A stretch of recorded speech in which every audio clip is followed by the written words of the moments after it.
लोके वेदेषु तदनुकूलाचरणम तद्विरोधी उदासीनता।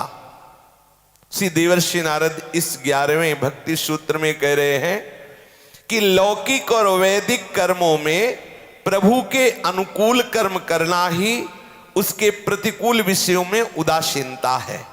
प्रभु के अनुकूल कर्म करे, उदासीन जो प्रभु से विलग करने वाले कर्म है कभी न करे। अनन्य प्रेमी उपासक भगवदर्थ भगवत प्रसन्नता के लिए कार्य करता है। जैसे बहुत सूक्ष्म विषय है, जब कोई कार्य में रत होता है या कार्य का संकल्प बनता है तो उसमें स्वसुख वांछा छुपी होती है। देखना, ये कर लिया जाए तो इससे ये लाभ मिलेगा, उस लाभ को हम भोगेंगे। सूक्ष्मता का विषय देखना। लेकिन उपासक के हृदय में ये कार्य किया जाए तो प्रभु प्रसन्न हो जाएंगे। उपासक के हृदय में भगवत प्रीत्यर्थ कर्म होता है। प्रभु के लिए, प्रभु की प्रसन्नता के लिए, प्रभु के द्वारा दी हुई सामग्री से, प्रभु के द्वारा दिए हुई बल बुद्धि से वो कार्य करता है। समझना, जब कोई कार्य करता है तो उसके उद्देश्य होता है सुख भोगना, सुख पाना। आप देखना, ये कार्य किया जाए तो आप उसी समय ढूंढना अंदर क्यों किया जाए, क्या वो प्रभु प्रसन्नता के लिए है या अपने सुख के लिए। ये खा लिया जाए तो मुझे सुख मिलेगा, ऐसा कर लिया जाए तो मुझे सुख मिलेगा, ये क्रिया किया जाए तो इससे धन मिलेगा, धन से भोग सामग्री मिलेगी, उससे मैं सुखी होऊंगा। ये है प्रभु से विमुख बात। ये किया जाए तो प्रभु की प्रसन्नता होगी, ये किया जाए तो धन आएगा, उस धन से हम परिवार की सेवा, ठाकुर की सेवा, साधु सेवा करेंगे, जिससे प्रभु की प्रसन्नता होगी, प्रभु की आज्ञा का पालन। कहीं भी सुख वांछा से संकल्प नहीं उठता, प्रभु की प्रसन्नता के लिए उसके हृदय में भाव बनता है, संकल्प उठता है। जो प्रभु से विमुख करने वाले कर्म है, प्रेमी उपासक से हो ही नहीं सकते, नहीं हो सकते। सुख वांछा वाले कार्य हो ही नहीं सकते। वो विचार करता है कि इस कार्य से प्रभु प्रसन्न होंगे। क्या ये प्रभु की विमुखता का कार्य है? कभी नहीं कर सकते। आप देखिए, श्री सदन जी के चरित्र में आता है, सदन जी ठाकुर जी के दर्शन करने के लिए श्री जगन्नाथ जी के दर्शन के लिए जा रहे थे। रास्ते में संध्या हो गई, क्षुधा लगी तो एक घर में भिक्षा मांगी। तो उस घर की जो स्वामिनी थी, वो नव युवती, उसको श्री सदन जी के रूप को देख करके आकर्षण हुआ। जो भक्ति में एक आकर्षण होता है, वो विषयी से विषयी पुरुष के भी हृदय में आकर्षण पैदा कर देगा। भक्ति में एक विशेष आकर्षण होता है। चराचर जीव को आकर्षित करने वाले श्री कृष्ण का वो सुमिरन करता है, इसलिए उसमें ऐसा होता है। उस स्त्री ने कहा कि भिक्षा लेकर के कहीं पाओगे ही तो यहीं बैठकर पा लीजिए। देखो, यहां साधक को सावधान रहना चाहिए।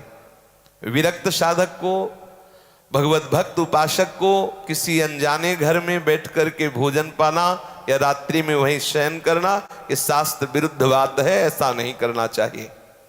आप भिक्षुक के रूप में भोजन ले लीजिए, किसी देवालय में शयन कीजिए, किसी नदी के किनारे पा लीजिए, या कहीं जल सुविधा हो वहां पा लीजिए। किसी गृहस्थ के घर में शयन करने का अधिकार नहीं है।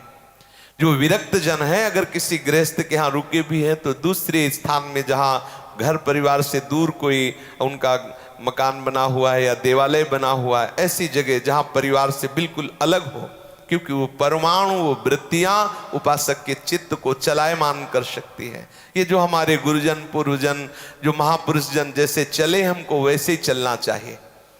श्री सदन जी बहुत भोले भाले थे। दिखाई जरूर देता था कि वो मांस बेचते थे, लेकिन अत्यंत दयालु हृदय के, अत्यंत सरल हृदय के थे।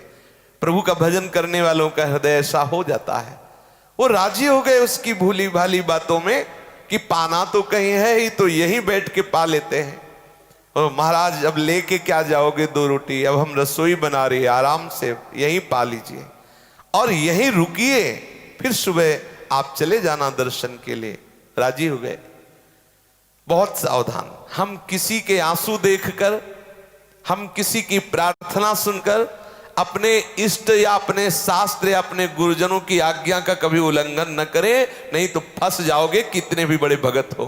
पक्का समझ लेना, जहां आपने शास्त्र आज्ञा को उल्लंघन किया, गुरु की आज्ञा को उल्लंघन किया, तो आप कितने भी बड़े भक्त हो समस्या में फंस जाओगे।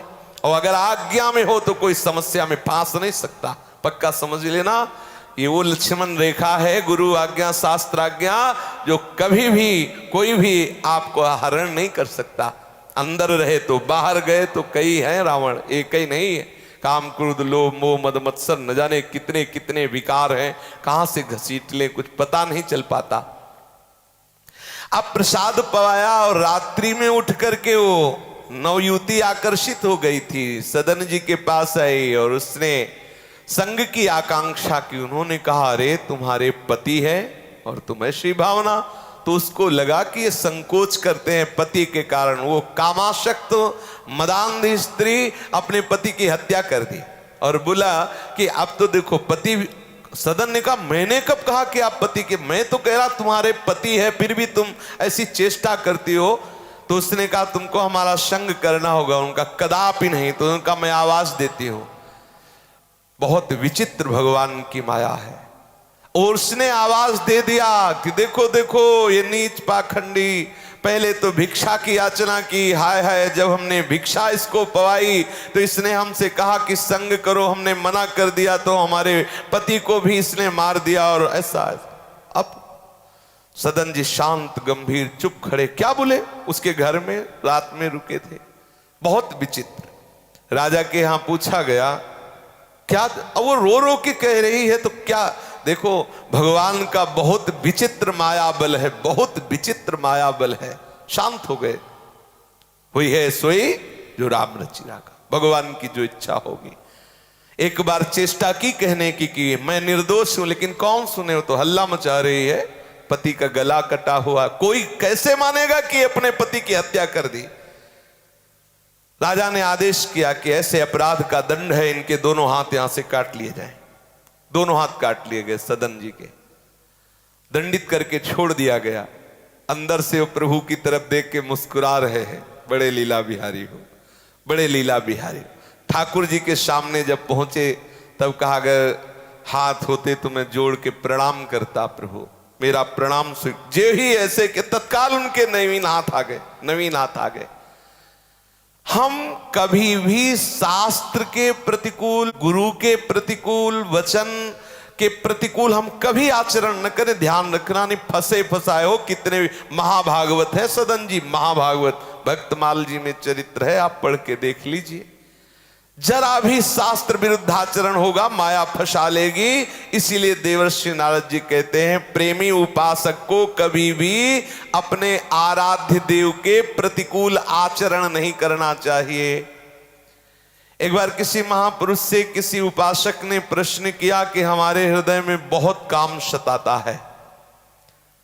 तो यमुना के पावन तट पर बैठे हुए उन महापुरुष ने कहा, पहली बात देखो, कोई वैष्णव अपराध तो नहीं बना उनका, नहीं। खूब सूक्ष्मता से हमने देखा है, कोई वैष्णव अपराध नहीं। आपका आहार, बोले भिक्षा मांग के करता हूं। तो बोले पक्का आपसे गुरुद्रोह हो गया, पक्का। इसमें हमें तुम्हें सलाह पूछने की जरूरत नहीं। जब कहा कि पक्का गुरुद्रोह हो गया है और यमुना के तट पर बैठे हुए, बताओ। तब बताया, हाँ ऐसा। बोले जाओ उनके चरण पकड़ो जाकर, उनकी आज्ञा का उल्लंघन हुआ, वो बात उनसे कहो जाकर के। ऐसा कैसे हो सकता है भगवत मार्ग में चलने वाले उपासक को ये प्रतिकूल वृत्तियां परास्त कर दे? ऐसा नहीं हो सकता, पक्का समझ लो। स्फुरना होना अलग बात है काम आदि दोषों की, लेकिन परास्त हो जाना ये अलग बात है। परास्त तभी होगा जब आप उनकी आज्ञा का उल्लंघन करेंगे। नहीं, ऐसा नहीं है।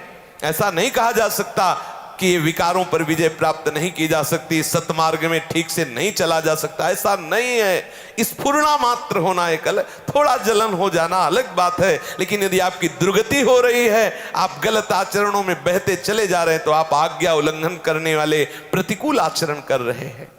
श्री देवर्षि नारद जी कह रहे हैं, लोके वेदेषु तदनुकूलाचरणम तद्विरोधी उदासीनता।